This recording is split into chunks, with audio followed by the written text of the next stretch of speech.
बताइए उस चुनाव के बारे में क्या कहेंगे आप, जो चल रहा है चुनाव?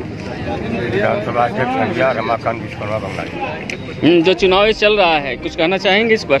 कोई दिक्कत, कोई समस्या आप लोगों को? ऐसी कभी कोई समस्या नहीं आ रही है, चुनाव बढ़िया चल रहा है। और समाजवादी पार्टी के जो हमारे प्रत्याशी हैं SP पटेल जी, उनको शिक्षकों का समर्थन प्राप्त है और चुनाव जीते। नहीं, कहीं प्रशासनिक कोई ऐसा तो नहीं है कि आपको लग रहा हो भेदभाव या जिताने की कोशिश की जा रही है? ऐसा हमारे यहाँ ऐसा। तो कुल कितने मतदाता हैं आपके यहाँ पर? यहाँ है 535 है। 535 किलोमीटर है ना आप? ठीक है, धन्यवाद। कितने मतदाता हैं? ये जो चुनाव चल रहा है इसके बारे में क्या कहेंगे, अपना परिचय बताएं।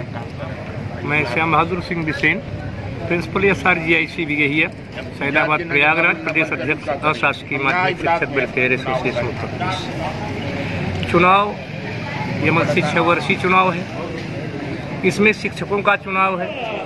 शिक्षक मतदाता है, शिक्षक वोट करेगा और जो हमारे माननीय विधायक होंगे वो शिक्षकों की बात को वहाँ खाते रहे हैं, उठाएंगे। इसी उद्देश्य से अध्यापक सहज भी हैं, सरल भी हैं, शालीन हैं, इसलिए हम लोग मिलजुल करके उनके प्रति वोट कराने के लिए संकल्पित हैं। तो चुनाव में किसी धांधली की कोई आशंका है क्या? आपको क्या लग रहा है, चुनाव सही चल रहा है कि धांधली? हाँ, बिल्कुल ठीक चल रहा है। यहाँ ब्लॉक फैजाबाद में बहुत ठीक चल रहा है, कहीं किसी प्रकार का कोई डिस्टर्बेंस नहीं है प्रशासन की तरफ से, न लोगों के बीच। कोई प्रशासनिक दबाव या कुछ ऐसा आपको देखने को मिला है? नहीं, यहाँ ऐसा कुछ ब्लॉक फैजाबाद में ऐसा कुछ नहीं दिखाई दे रहा है, सब शांतिपूर्ण। तो कितने वोटे हैं आपके यहाँ? 565। 565। थैंक यू, धन्यवाद। अपना परिचय बताइए और इस चुनाव के बारे में क्या कहेंगे? पत्रकार महोदय, मेरा नाम है रंगनाथ मिश्र, प्रदेश अध्यक्ष शिक्षा विभाग कर्मचारी परिसंघ। जी। उत्तर प्रदेश कर्मचारी परिसंघ। ये विधायक का जो एमएलसी का शिक्षक संघ का चुनाव हो रहा है, इसमें सबसे अच्छे कैंडिडेट सुरेश त्रिपाठी जी हैं। पुराने नेता हैं, इतने सरल स्वभाव के हैं, ये बेचारे इतने सरल स्वभाव के हैं कि सबके सुख दुख, और उसमें मैं इनको 40 वर्षों से जानता हूँ। मैं विभाग में रहा, कर्मचारी संघ का स्थानिक संघ में सबसे जानता हूँ। अधिकारी और कर्मचारी और शिक्षकों में इनकी पैठ बहुत अच्छी है और बहुत अच्छा इनका सम्मान है। इनके तरफ लोगों का, टीचरों का बहुत ज़्यादा रुझाव है और हृदय से इनको अपना आशीर्वचन प्रदान कर रहे हैं। जहाँ तक एक जानकारी आपसे ये लेना चाहूँगा कि अभी बेचारे कई शिक्षक वित्तविहीन हैं, उनके बारे में लोग बातें तो करते हैं लेकिन आज तक उनको मानदेय तक सरकार, किसी सरकार ने नहीं दिया, क्या कहेंगे? लेकिन हमारे ये विधायक जो हैं वित्तविहीन वालों के लिए, और पेंशन जो 2005 से पेंशन बंद हुई है, कर्मचारी शिक्षक सबके लिए ये पुरजोर विधानसभा में हर जगह जोर उठा रहे हैं और लड़ाई भी यही लड़ रहे हैं शुरू से और भविष्य में भी यही लड़ेंगे। ये किसी विधायक ऐसे हैं किसी के सत्ता या प्रशासन के दबाव में नहीं आते हैं, बिकाऊ विधायक नहीं है, मैं इतना कहना चाहता हूँ। और कुछ कहना चाहेंगे आप? और ये कहना चाहता हूँ कि हमारे हंडिया तहसील में धनुपुर, हंडिया, सैदाबाद ब्लॉक में जो चुनाव हो रहा है, बड़े शांतिप्रिय ढंग से शिक्षक अपना मतदान कर रहे हैं। प्रशासन का कोई दबाव नहीं है, प्रशासन का। अपना परिचय बताइए और इस चुनाव के बारे में क्या कहेंगे आप, क्या कहना चाहेंगे? मैं भारतीय जनता पार्टी सैदाबाद मंडल का अध्यक्ष धनंजय पांडे। आज शिक्षक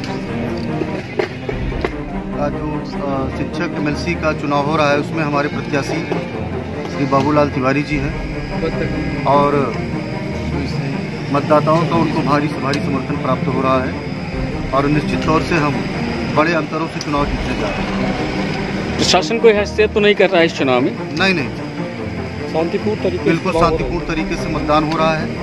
आप देख रहे होंगे कि माहौल सब, यहाँ जो अन्य दल के लोग भी हैं वो भी, और हम लोग यहाँ भी बैठे हुए हैं, कहीं भी ऐसा कुछ भी नहीं है, बिल्कुल शांतिपूर्ण मतदान है और प्रशासन अपनी भूमिका जो भी है वो निभा रहा है। Thank you sir. कितने मतदाता हैं कुल यहाँ पर? यहाँ पर 565 मतदाता है। 535 करेक्ट करिए जहाँ तक हमें आ गया है। नहीं, 65 565 मतदाता। ठीक है, बताइए। राजेंद्र पटेल, ब्लॉक सैदाबाद। जो चुनाव चल रहा है इसमें किसको समर्थन कर रहे हैं आप? बाबूलाल तिवारी जी को हम लोग समर्थन हमारी पार्टी से है, समर्थन की बात नहीं है, बल्कि हमारे अलायंस पार्टी से अपना दल यस और बीजेपी गठबंधन के प्रत्याशी हैं और हम लोग मिलकर के उनको चुनाव जिता रहे हैं और भारी अंतर से उनकी जीत सुनिश्चित की।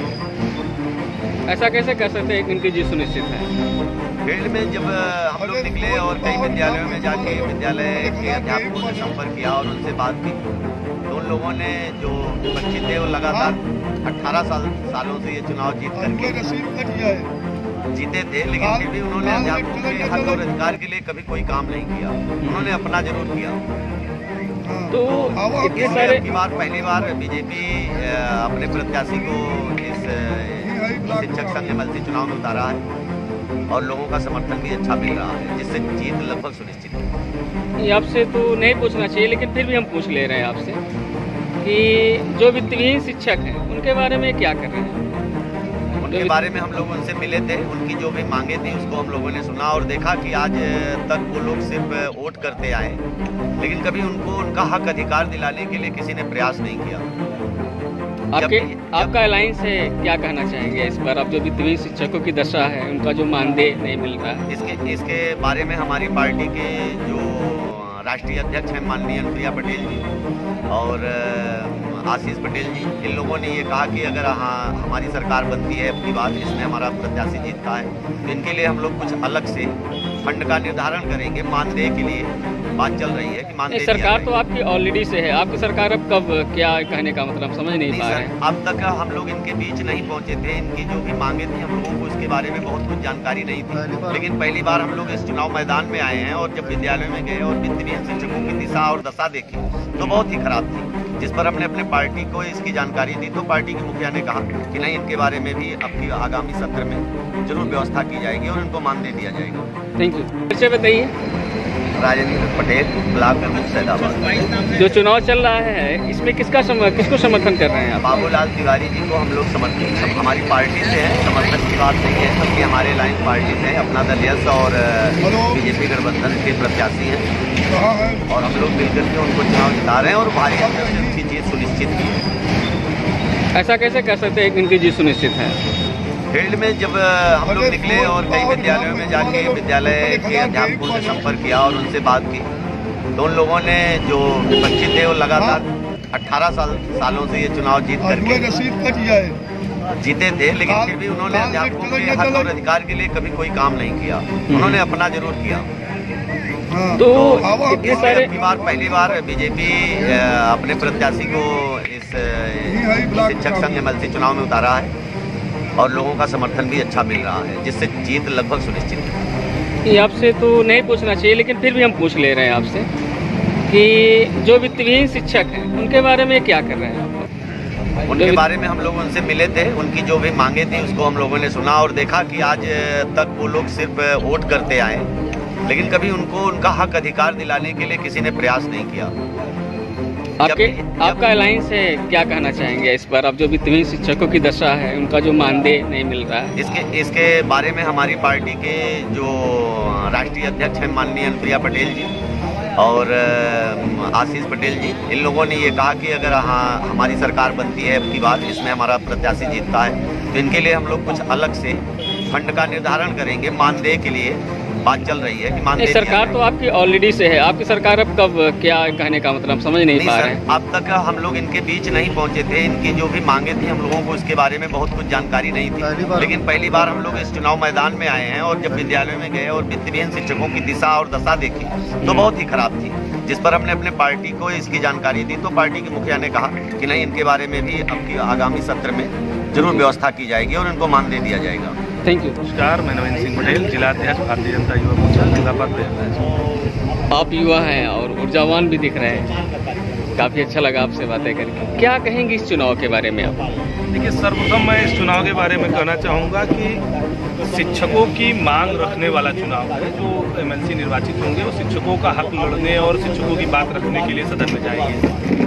भारतीय जनता पार्टी ने पहली बार अपना प्रत्याशी दिया है। प्रत्याशी देने के पीछे सबसे बड़ा उद्देश्य यह है कि शिक्षक पिछले कई बार से मतदान कर रहे हैं और जो पूर्व के एमएलसी निर्वाचित होते रहे लगातार 3 बार, उनके द्वारा हर बार शिक्षकों को प्रलोभन दिया गया कि हम आपकी हक की बात रखेंगे, लेकिन होता क्या है कि जब वो निर्वाचित हो जाते हैं और जब हक रखने की बात आती है तो वो कहते हैं कि सदन में हमारा हिस्सेदारी नहीं है, हम सरकार का हिस्सा नहीं है, इसलिए सुन नहीं रहे हमारी। तो सरकार हमारी जब पार्टी के अंतर में बैठ के चर्चा हुई तो पार्टी ने यह निर्णय लिया कि हम अपना सदस्य शिक्षकों के बीच में भी निर्वाचित कराएंगे, और शिक्षक जब अपने बीच से हमारे बीच में अपना सदस्य भेजेंगे तो उनकी जो वाजिब समस्याएं, जिनको हम शायद कई बार चाह करके भी सुन नहीं पा रहे थे, उन समस्याओं को लेकर उनके द्वारा दिए गए जो भी मार्गदर्शन होगा उनका अनुपालन करते हुए उनका निस्तारण कराया जाएगा। जो है तो बड़ा स्पष्ट उद्देश्य है कि शिक्षकों की समस्याओं का समाधान करने की उद्देश्य है, इसी मनोभावना के साथ प्रत्याशी दिया गया है और निश्चित तौर पर शिक्षक उसमें समर्थन कर रहे हैं। निर्वाचित होंगे और निर्वाचित होकर शिक्षकों के बीच में अच्छा कार्य किया जाएगा।